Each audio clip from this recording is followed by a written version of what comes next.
So basically, the purpose is to implement safety precautions in order to keep all patients, as well as the staff in both environments, whether if it's in a clinical setting or a hospital setting. Our main goal is to be able to keep everybody safe when it has to do um, with proper precautions. The reason for contracting would be to ensure that all biohazards will be disposed as well as other medical supplies. Um, and the reason why this is important and it plays a big role is because um, when you have a hospital, when you have a clinic, when you have anything that has to do with safety upon patients, that can cause like diseases or anything like that,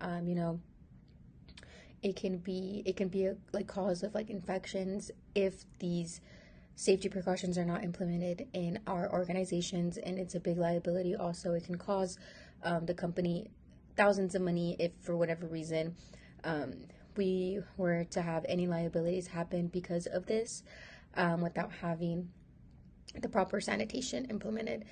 The contractor that we would be contracting with would have to be complying with agreeing with the scope of work.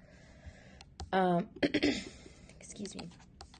So any contractor that we would contract in, sorry, to our company or our organization would have to agree with the scope of work, which the scope of work comes with a lot of factors, such as there's a certain amount of waste containers and waste bins and all of that, and certain guidelines that we would have to follow, as well as what it is exactly that we are trying to avoid, which is anything that has like waste disposal, or anything like that in places of an emergency.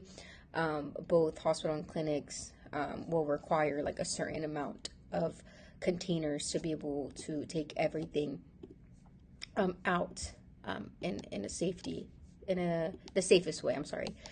They would be complying with all safety protocols. This is another one that it's kind of similar. Like I mentioned, every organization, every hospital, everything has a certain like guidelines to follow, not even just that are implemented by like internal staffing, but just government laws, supplying all medical needs such as waste containers, like mentioned throughout our paper, and our project. um, the reason for that we're trying to contract this in is to be able to implement those safety